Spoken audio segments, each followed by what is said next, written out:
my shoulders were no longer strong enough to carry the weight of indifference.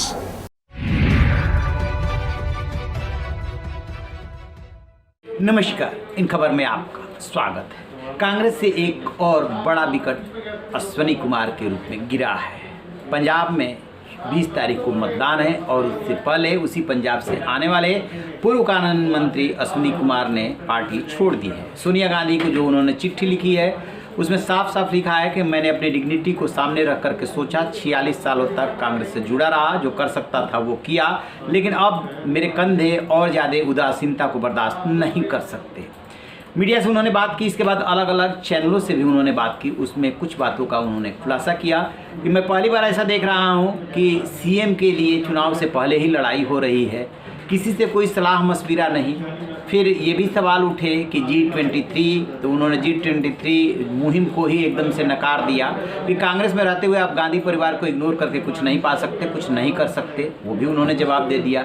Sonia Gandhi से क्या आपने बात की छोड़ने से पहले? उन्होंने कहा कि इसकी ज़रूरत इसलिए नहीं समझी कि उदासीनता के भाव को मैं साफ साफ देख रहा था और जब छोड़ने का फैसला ले ही लिया तो फिर बात क्या करनी। सबसे बड़ा सवाल ये है कि 10 जनपद के बहुत नज़दीकी थे अश्विनी कुमार, लॉयल थे, कानून मंत्री के रूप में काफ़ी विवादों में भी आए थे। उसी 10 जनपद की वजह से, उसी कांग्रेस को बचाने के चक्कर में और मनमोहन सरकार के ऊपर कोई आरोप न लगे उसके चक्कर में क्यों उन्होंने फैसला किया ये?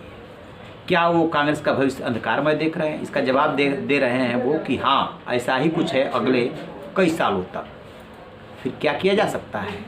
क्या बीजेपी में जाएंगे, किसी अन्य राजनीतिक दल में जाएंगे? उनका ये कहना है कि अभी इस पर फैसला नहीं किया है, लेकिन बीजेपी कोई अछूत पार्टी नहीं है और हर समस्या के लिए पीएम मोदी को जिम्मेदार ठहरा देने से समस्या का समाधान नहीं हो जाएगा।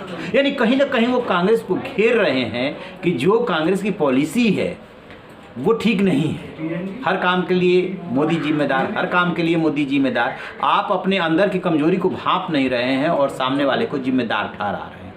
तो सवाल ये उठ रहा है कि क्या अश्विनी कुमार बीजेपी में जा सकते हैं? तो जो उन्होंने जवाब दिया है मीडिया से बातचीत में, उससे साफ साफ संकेत है कि वो जाने का भी फैसला कर सकते हैं। किसी ने सोचा था कैप्टन अमरिंदर जो है बीजेपी से हाथ मिला लेंगे, और ऐसे ही ज्योतिरादित्य सिंधिया से लेकर के और जितिन प्रसाद और सुष्मिता देव, RPN सिंह, जो तमाम लोग गए, ये सिलसिला अब थमने वाला नहीं है।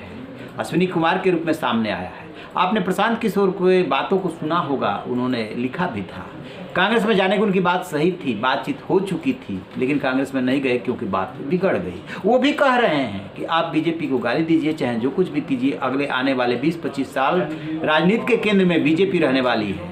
पीएम मोदी को आप लाइक करें या ना करें, लेकिन वो केंद्र में रहने वाले हैं। जब तक हैं वो तब तक रहने वाले हैं। उनकी अपनी एक स्टाइल है जिसकी वजह से देश में एक वर्ग उनको खासा पसंद करता है। खैर, वो तो बीजेपी की बात है। बात फिर से आते हैं कांग्रेस पे।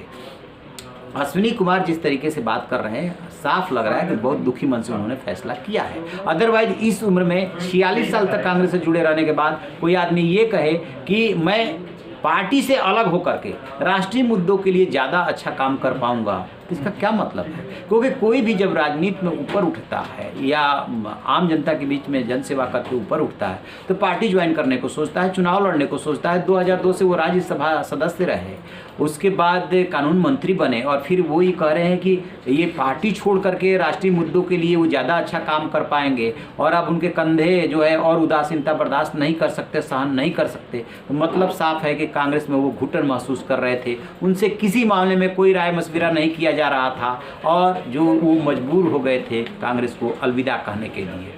तो बीजेपी वाले सवाल पे उन्होंने ये कहा करके कि कोई भी उनके लिए अछूत नहीं है, साफ साफ संकेत दिया है कि कोई भी फैसला वो कर सकते हैं। देखते हैं कि क्या फैसला करते हैं, इस पे हमारी नज़र रहेगी। रहिए नबे खबर, देखते रहिए इन खबर। Thank you.